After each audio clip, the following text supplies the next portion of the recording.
How you doing there? Welcome back to Babylon Talmud.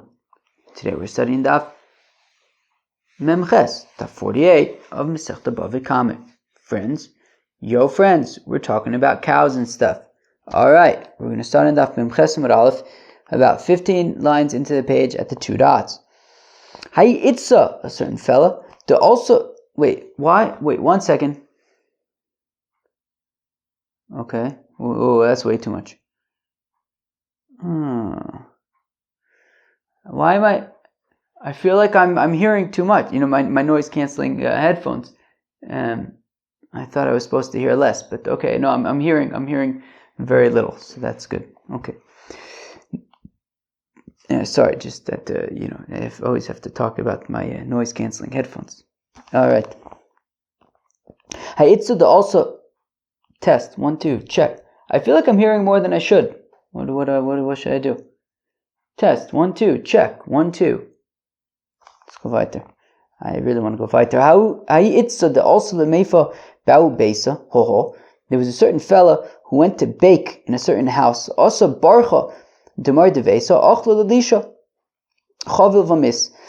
And then the goat the goat that lived in the house ate some of the dough, I guess, and got a tummy ache and died and went to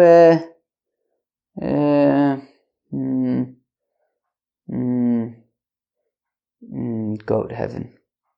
Chayva Rava l'shalume demei barcha, and Rava said that she is responsible to pay for the goat who got a tummy ache and died. Lemaplige ad Rav, so let's say that this argues on Rav, the Amar Rav, Havila Shalotocha. Rav, of course, said yesterday that, or based on what he said yesterday, I would think that Rav would say here that the goat should not have eaten the dough. It's not her fault. The goat shouldn't have eaten it. Amyochi Ashta Awesome Shalo Birshus Lo Kabil Ale Nitirusa. Well, the difference is that in yesterday's example, where we talked about that the animal shouldn't have eaten it, well, that's because he didn't have permission to be there, right? That was a scenario where a person brought his fruits in without permission, and so therefore he didn't accept upon himself to guard the goat. But over here she had permission to be baking the bread. So basically, when she was granted permission to be able to bake the bread in the house, so she also accepted upon her, the permission came with the assumption or whatever that she also needs to make sure that the goat doesn't eat the dough and get a tummy ache and die. But why should this be any different than the scenario where you have a woman who went to grind wheat by a balabais without permission? She went to grind wheat by balabais without any permission. V'achalton be'emto shel balabais potter, and the animal of the balabais ate her wheat that she was grinding. So the balabais is potter. V'imhuska, and if the animal gets injured, chayeves, she is chayeves. Time Mishalo B'Shus, and the reason why she's chayeves is because she had no permission to be grinding wheat there. Habirshus, but if she had permission, Petura. So then she would be Petura. So how come by the wheat we're saying that if she has permission then she's Petura, yet by baking the bread we're saying she had permission and yet she's chayeves if the goat eats the dough and gets a tummy ache and dies? So they say, well, there's a difference between grinding wheat and baking bread, which is l'tron chitim. When it comes to grinding wheat, kevan de lo boyot sniuso midi, since it doesn't require tznius, so lo boy misalkim avos de chotzer navshayu. So the owner of the chotzer does not need to leave; they could remain while she's grinding. I just sneezed. Normally I would have paused it, but I was in the middle of a passionate explanation over here. Alright, anyways. Where am I? Where am I?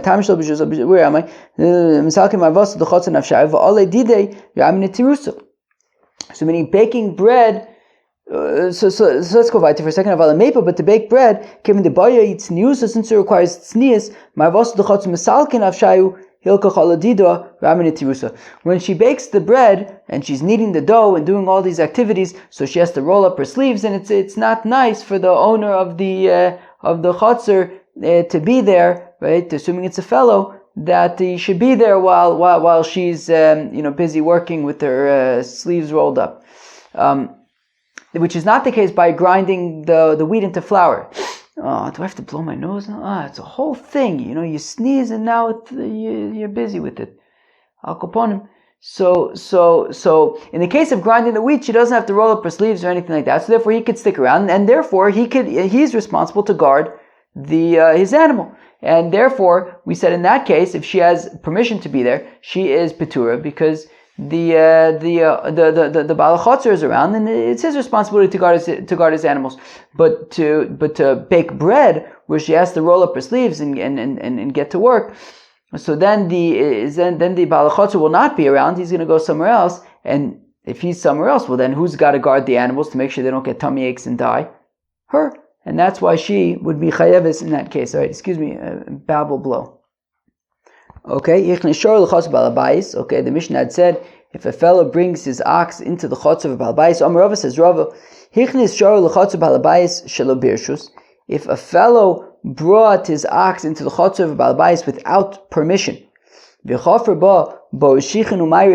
and the ox then dug pits and ditches and vaults, balashor chayv binizkei chotzer. So the balashor is going. So the owner of the ox, whose ox is now digging up this chotzer, so he's going to be high for the damage to the chotzer. If I understand that correctly. Uval chotzer chayv binizkei abor, but the bal chotzer is going to be high for the nizkei abor. And Rashi says, meaning in a scenario if the bal chotzer then makes his chotzer hefker, whatever, it's a scenario that's going to come up in the Gemara in a few days. I don't think tomorrow, I think maybe 2 days from now. This whole scenario that if he's like mafkir his chotzer but retains ownership of the bor, so be'etzim in that case the bal chotzer would be chayav. And even though we said ki yichra ishbor v'lo shorbor, even though we said in the context of a bor, it's when a fellow digs a bor, not an ox. But over here came the isle le'aich lemaluye v'lo kamalya kiman dekarya dami. The difference is, over here, when this ox digs the pit in this person's chotzer, so it's in his chotzer. He could have, he could have filled back in the pit before he was mafker his chotzer, but he didn't do that, and therefore it's as though he himself dug it, and he's going to be chayiv for that bor. So again, so you have a balashor, an ox owner, comes with his ox, and the ox, starts digging in somebody else's chotzer. So the owner of the ox is going to be chayiv for the damage that happens to that chotzer. Now, if the owner of the chotzer then is mafkir his chotzer without filling in the bor, well then he's going to be chayiv for the bor because he should have filled it in before being mafkir his chotzer. Rava says, a fellow brings his ox into the chotzer of a balabais without permission, v'hizik es balabais, and the ox then damages the balabais, or balabais huzakbo, or the balabais somehow tripped over the ox, or some other way got damaged by it. Chayav, so the balashor is going to be chayav. Rovatz, if the shore stepped on epis, potter, then the balashor is going to be potter. Mishum the Ravatz potter. Understand why is he potter if he steps on something? So and breaks it. So Rav Papa says, Rav Papa, my Ravatz. What does it mean? Ravatz shehir b'tzkalolim v'nitnefu kelov shel bal habayis dahavyo galolim bor v'lomatzinu bor shechayiv bo es kelim. You hear that? Let's read it again. Rav Papa says, Rav Papa, my Ravatz. What does it mean, Ravatz? It doesn't mean that the ox stepped on something. No, it means shehir b'tz galolim.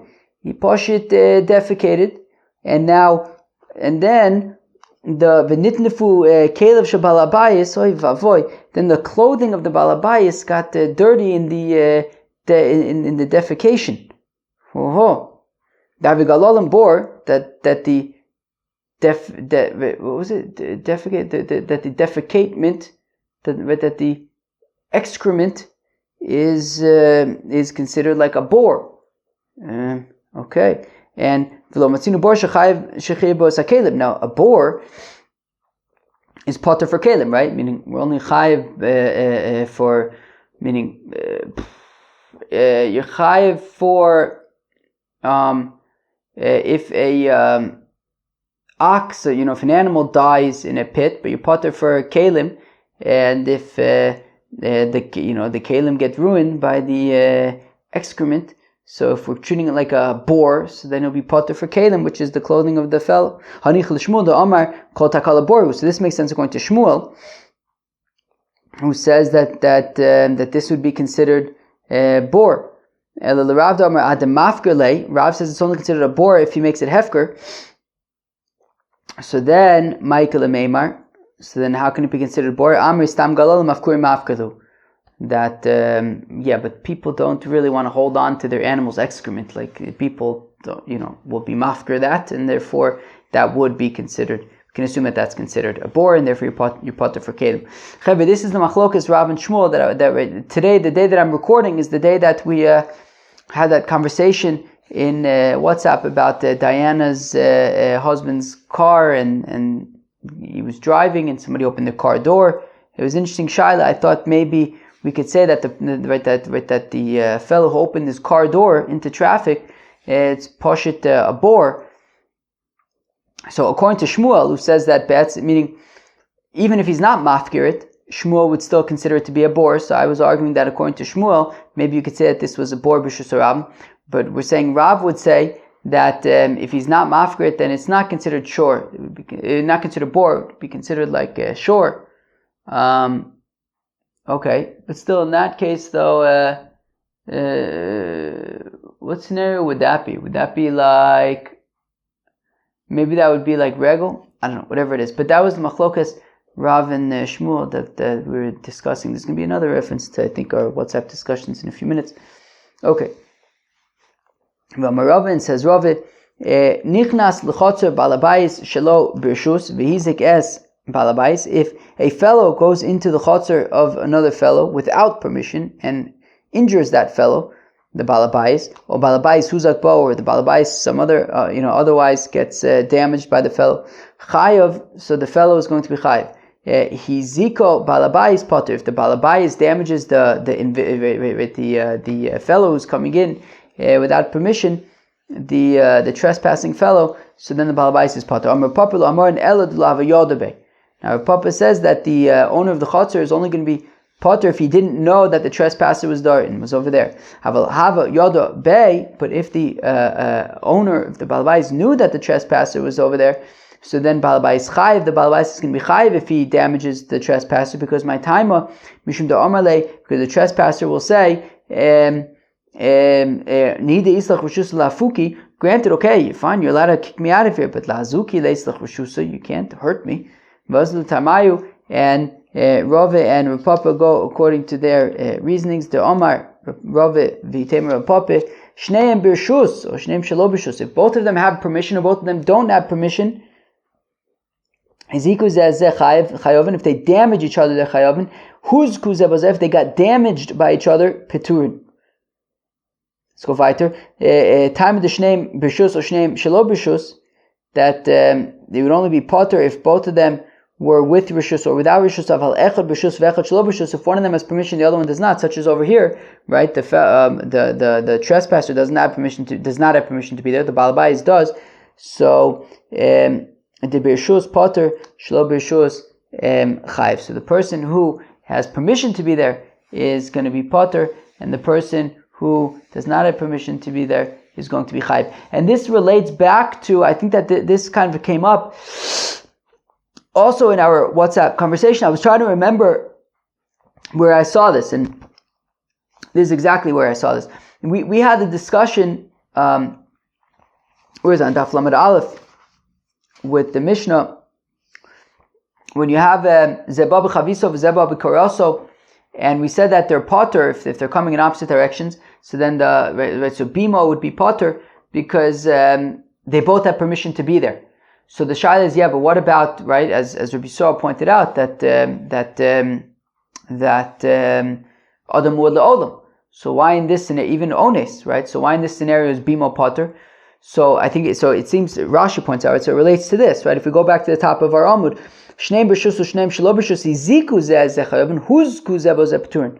So if they damage each other, so then they're chayav, because you're even chayav ones. But if they got damaged, one from the other, so then they would be potter. I mean, if it's active, then they would be chayav, even if it's be'ones. But if it was passive, so then they would be potter if they're both allowed to be there.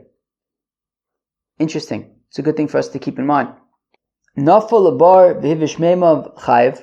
Okay, so it said in the Mishnah that if the ox falls into a pit, right? A guy goes into somebody else's chotzer, and then his ox falls into the pit, and then the water it's like a well, right? So the water in the well gets no good.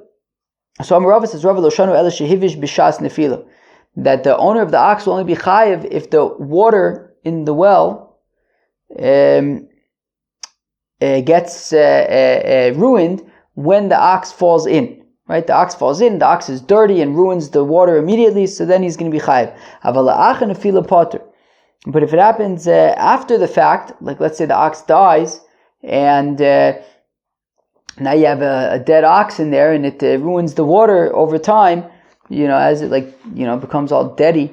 So then he's potter. My time, how come have a shore bore? Because the shore is going to be considered like a bore. Umayim kalim, and then the water that gets ruined by this ox is like kalim that gets ruined from a bore. And kalim is potter when it comes to a bore. That makes sense going to Shmuel, who says that any damaging thing could be considered a bore. But according to Rav, it says he would have to be mafkir. Then how can we assume that the ox is a bore? Because how do you know that the owner of the ox was mafkir his ox? So rather, this is the way to teach it. Rav says if the ox falls in and it's like all dirty and stuff and immediately ruins the water, okay, then the owner of the ox is going to be chayiv aval. But hivish meirecho potter my time a groma be'albo u'v'groma be'almo lo mechayiv. But if the ox is dead and it, the carcass is over time ruins the water, well, that would be a groma. That would be kind of the ox is sort of causing the over time, it's causing the water to get ruined, but it's not the direct impact of the ox didn't ruin the water. The ox fell in the water, and then later on, as it sort of started dying and ruining the water, only then the water became problematic. So in that case, he would be potter because it's a groma. It's sort of it's causal, but it's not in direct effect of it falling in. Okay. If the owner of the chotzer, his father or his son, was in the pit, so then he's going to be. So then the owner of the ox needs to pay kofar, meaning the ox fell on these poor victims and they died. So then the owner of the ox needs to pay kofar. V'amai. Why does the owner of the ox need to pay kofar? Atamu. The shore is a tam. Why should there be kofar? Amarav b'muad lipol abni odin b'boris askinim. We're talking about an ox that regularly, right, already 3 times, fell on people in pits. If that's the case, barktolu, then the ox should be chayiv misa. Amav Yosef d'chazi yeruka v'nafel. Well, it's talking about a scenario where the ox, saw some vegetation to eat, and it went to go get the vegetation, didn't see the pit, and fell. So you can't blame the ox for that. Shmuel Amar says, Shmuel Amani Rabbi Yossi Aglili. So Shmuel says, no, it is. We are talking about a tam. So why is there kofar? Well, it's like Rabbi Yossi Aglili the Amar tam misham chatzi kofar. Rabbi Yossi Aglili says that a tam pays chatzi kofar. So when we're talking about kofar, we're talking about chatzi kofar of a tam. Like Rabbi Yossi Aglili. Ula Amar says, Ula Rabbi Yossi Aglili the Amar Kureb Tarfin. Now, so Ula also says that it's talking about a tam, and it's like Rabbi Yossi Aglili, but Rabbi Yossi Aglili also agrees with Reb Tarfon when it comes to Chotzer Anizak that it's Nezek Shalim Mishalim. To Amerikaren B'Chotzer Anizak Nezek Shalim Mishalim, Achinami Kofer Shalim Mishalim. And therefore here also, when this ox falls into this pit that's owned by somebody else in this Chotzer and kills the parents, so then it would be Nezek Shalim, and also if they die, then Kofer Shalim as well for a tam. Bishlam the Ula. So I understand Ula, who says that we treat it like the Chotzer Anizak, and that's why it's Kofer Shalim. So that's why it says specifically his father was there or his son was there, people who would normally be in his Chotzer. The Shmuel, but according to Shmuel, who says that it's just simply Chatzi Kofer for a tam. So my area aviv abno afilu echad acher nami. So why does it specifically mention that his son or his father was in there? Could have been anybody in there. It's just a regular situation of a tam having to pay chatzi kofer for killing people. So orcha de milsa katani. Well, enochinami didn't have to be limited to the father or the son, but who's normally around in somebody's chotzer? His father or his son. So he mentioned them, but it didn't have to specifically be them. All right. If he brings his stuff into the chotzer with permissions, then the owner of the chotzer is chayiv. Itmar. Rav Amar Yochza Tanakama, Ushmuel Amar Yochza Kirebi. So Rav says the halacha is like the Tanakama, that there's default permission, right? Meaning if the Baal Chotzer gives permission to a person to bring in his fruits or whatever, so by default the Baal Chotzer is also taking responsibility to guard it. He's saying, sure, bring in your fruits and I will guard them. That's be'etzim what he's saying, even if he doesn't spell it out right, even if he doesn't say it outright. Ushmuel Amar Yochza Kirebi, where Shmuel says that the halacha is like Rebbe, that they have to be explicit. The Baal Habayis, when he says you can bring in your stuff, he's not saying bring in your stuff and I will guard it. No, not necessarily. It's like Rebbe. Tana one of the rabbis taught Kanos Shorcha Vishamro. If a Baal Habayis says to a fellow, bring in your ox, but you have to guard it. I'm not guarding it, you're guarding it. So he's a chayiv if the ox damages, so the owner of the ox is chayiv. Huzak, if the ox got damaged, potter, and the owner of the chotzer is potter. Kanus shorcha v'ani ashmerenu, if he says, bring in your ox and I will guard it, I will take care of it, I will watch it, so then huzak chayiv, if the ox gets damaged and the bala chotzer is chayiv, hizik, if the ox damaged, potter, the bala chotzer is going to be, the bala shor is going to be potter. Agufakash, we say that this is inherently problematic, because on the one hand, Omar Kanus Shorcha Vishamro, I don't know how to read that word. Vishamro, Vishamro, maybe Vishamro. Right? So on the one hand, he said, in the ratio we say that the Baal Habayis says, bring in your ox and you better guard it. He's a chayiv, who's a potter. If the ox damages, so then the owner is chayiv. If he gets damaged, the owner is potter. So time of the Amrle Shamro. So the reason why, right, the chayiv Baal Hashor, Fato Baal Chotzer, the reason why the Baal Hashor is chayiv and the Baal Chotzer is potter is because he was explicit. The Baal Chotzer specifically says, you better guard it. Hastama, but if he didn't specifically say that, chayiv Baal Chotzer, Fato Baal Hashor would be fakert. Then the Baal Chotzer would be chayiv to guard it, and the Baal Hashor would be potter. The Bestama Mekabel Alin Tirusa, because by default, unless the Baal Chotzer explicitly says, you better guard it, otherwise, by default, the Baal Chotzer needs to guard it, like the Rabbanon. But Ema Seifa, but what about the next part of the Brisa, where it says, Kanus Shorcha, Bani Ashmirenu? If he says, bring in your ox, and then I will take care of it. Huzak Chayav, if the animal gets damaged, then the Baal Chotzer is Chayav. Hizik, if the animal damages, Potter, the Baal Hashor is Potter. Time of the Ormele Bani Ashmirenu. Hu de Mechayev, Baal Chotzer, Fato Baal Hashor. Specifically is because the Baal Chotzer says, I will guard it. That is why the Baal Chotzer is chayiv and the Baal Hashor is potter, because the Baal Chotzer specifically said that he would guard it. Hastama, but by default, chayiv Baal Hashor, ufater Baal Chotzer. The Baal Hashor would be chayiv and the Baal Chotzer would be potter. The Bistama lo mekabil all in tirusa, because by default he does not accept upon himself to watch it. unless he explicitly says so. Asan the Rebbe, Amar. That's like Rebbe who says. Now you got to switch around a few of these words. Sheikabel ole balabayis nitirusa and skip the word lishmor. Right there. Rebbe says that the balabais needs to explicitly accept upon himself to guard it. So Reisha Rabbanan v'Sefer Rebbe. So I don't understand. So is the first part of the brisa the rabbis who say that by default he is accepting upon himself to guard it, the balabais, and the second part is like Rebbe who says that by default he does not accept upon himself? So Amar Belazar Tavi Mishashanazo Losanazo. So Rabbi Elazar says, look, it's taka machlokes, and yeah, the Reisha is the Chachamim, and the Seifa is Rebbe. Amar Rabbi Elazar, so that's what we just said. So Ravi Amar Kula Rabbanon. Rabbi Elazar says, no, it's taka. The whole brisa is the rabbis that by default, like the Reisha, that by default, he would accept upon himself to guard it. So why in the Seifa is the Balabais explicitly saying that he's accepting, that he's going to guard it? So I did Dinosiv Reisha Shamro Tana Seifa Bani Yishmenu, just for symmetry. That since in the first part of the brisa he says you guard it, so in the second brisa it says I'll guard it, but the truth is by default he would be guarding it anyways.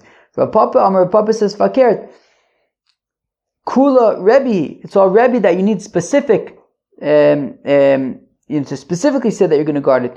Now Rebbe holds like Reb Tarfon but Rebbe holds like Reb Tarfon that says that Karen b'chatzar anizak is going to be nezek shalim. So there's a difference between if the damage happens b'chatzar anizak or in a shared space. So therefore, Hilkach Amar le Shamro, that if the Balachotzer specifically says you guard it, basically what he's saying is you could bring in your ox, but it's still my chotzer. You better guard your ox.